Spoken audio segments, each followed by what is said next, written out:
حبايب قلبي عاملين ايه؟ يا رب تكونوا بخير. النهارده هنعمل مع بعض الحجازية الاسكندراني.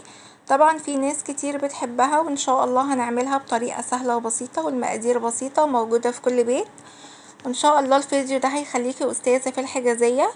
يلا بينا ندخل على الفيديو عشان نشوف الطريقة والمقادير. بس قبل ما ندخل على الفيديو حابة اطلب منكم تعملوا لايك وشير واشتراك في القناة عشان يوصل لكم كل جديد.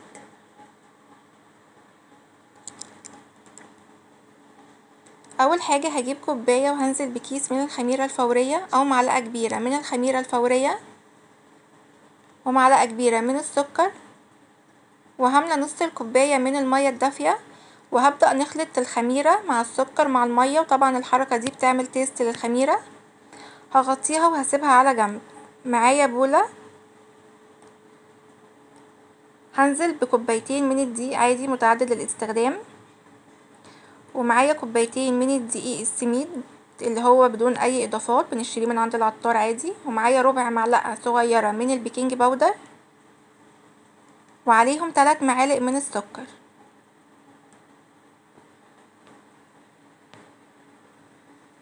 ومعايا رشة من الملح. بعد كده اخلطي المكونات الجافة مع بعض، ودي مكونات الحجازية الأساسية بالنسبة للعجينة موجودة في كل بيت. بعد كده هنزل بكوباية خليط ما بين الزيت والسمنة. لو انتي مش حابة السمنة وعايزة تحطي زيت بس ممكن تحطي الكوباية كلها زيت، لكن هتنشفها شوية معاكي. لكن لما تعملي خليط ما بين السمنة والزيت بتبقى حلوة وفي نفس الوقت ناعمة معاكي. هنبدأ بقى نبس العجينة كويس جدا لغاية ما يختفي الدقيق معاكي تماما.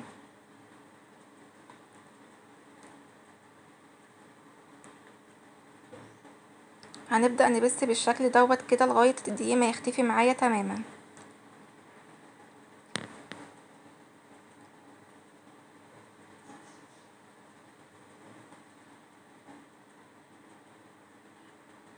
بعد كده هبدأ ان انا اجيب كوباية الخميرة الفورية، نص كوباية المية بتاعت الخميرة الفورية، هبدأ ان انا انزل بيها على العجينة.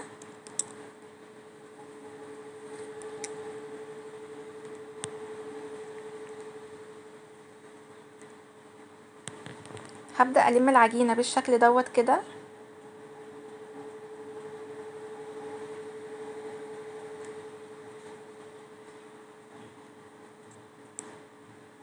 بعد كده مليت نص الكوباية بتاعت الخميرة تاني نصها مية. هبدأ ان انا احط شوية بشوية مية، مش هنزل بالمية مرة واحدة. هبدأ ان انا انزل واحدة واحدة واعجن كده في العجينة والمها بالشكل دوت. انا كده بقى يعتبر حطيت على عجينة كوباية من المية، كوباية من المية كاملة. نص كوباية في الاول بتاعة الخميرة، ونص كوباية التاني اللي انا حطيته دلوقتي خدت مني نص كوباية في الاخر. تمام كده، يعني كده العجينة بتاعتي اخدت معايا كوباية من المية. هبدأ ان انا احطها في بولة نضيفة، وهبدأ اسويها بالشكل دوت كده واغطيها بستريتش وهركنها على جنب شوية.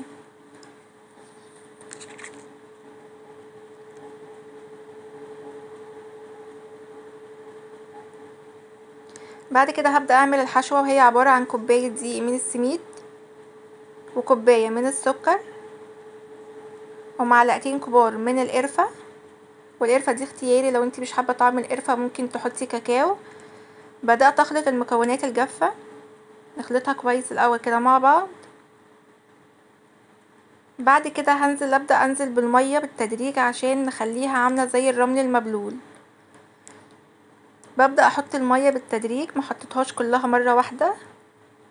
نبدأ بقى نخلط لغاية ما تبقى معاكي بالقوام اللي انتي هتشوفيه دلوقتي دوت. يعني ممكن تكون اخدت معايا 3 معالق من المية بس.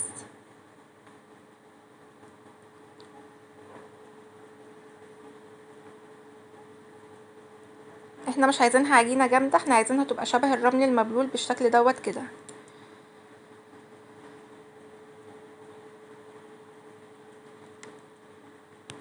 كده القوام اللي انا عاوزاه. الخطوة اللي بعد كده هبدأ ان انا اعمل الشربات بتاعها. معايا كوباية من السكر، وكوباية من المية، وعصرة من الليمونة، وكيس من الفانيليا. وخطوة الشربات دي خطوة اختيارية. بعد كده العجينة بعد ما خمرت معايا، طبعا هي عجينة تقيلة ما بترفعش معايا عشان دي السميد.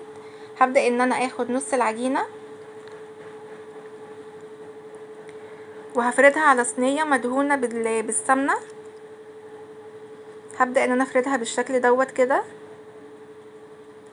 هنفردها كويس جدا، وانتي بتفردي العجينة حاولي تراعي انك تعملي حرف للعجينة من الجنب كده، عشان الحشوة لما نحطها بعد كده ما تبدأش ان هي تطلع مننا وتتحرق في العجينة لما تدخل الفرن. نساوي الحرف بالشكل دوت كده.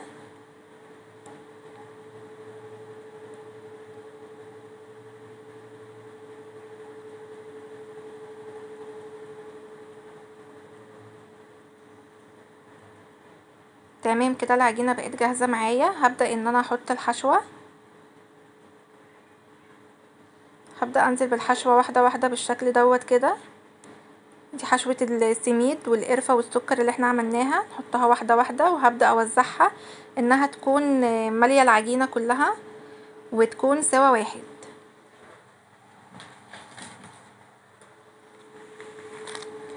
سويناها كده بالشكل دوت. الخطوة اللي بعد كده هجيب ورقة زبدة، او لو مش متوفر عندك ورق زبدة ممكن نجيب كيسة نظيفة، وهبدأ ان انا افرد عليها العجينة التانية نفس مقاس الصينية بالظبط. تمام كده.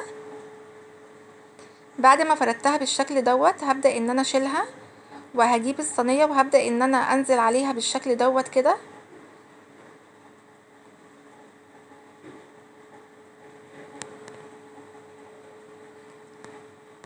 نبدأ نساوي بالشكل ده كده. لو عملتي الطريقة دي هتسهل عليكي عملية الحشو بتاع الحجازية، في ثانية هتخلصيها. هنتك على الحروف كويس عشان الحشو متطلعش مننا. نساوي الحرف كويس.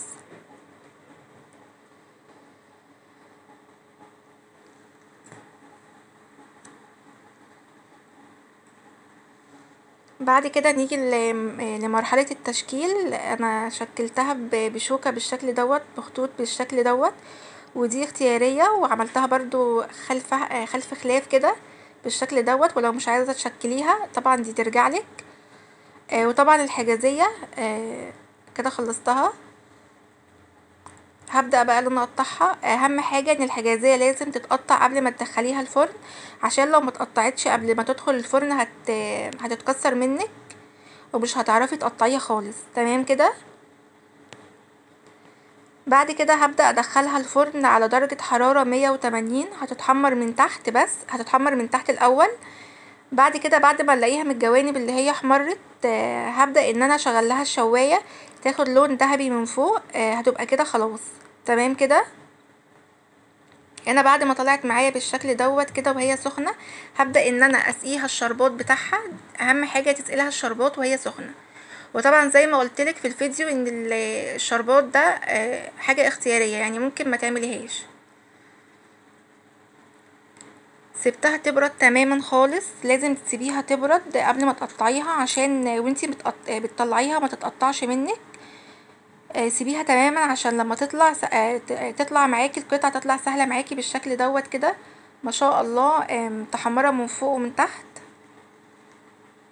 وسهلة معايا في طلوعها من الصينية.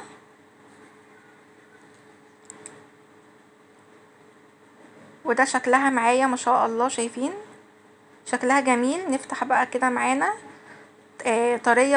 طرية وجميلة ومحمرة من فوق ومن تحت، وشكلها جميل وطريقتها سهلة ومخدتش معايا وقت خالص، والطعم روعة. يا ريت اللي مجربهاش يجربها بالطريقة دي وهتنجح معاه من اول مرة. ويا ريت ما ننساش اللايك. مع السلامة.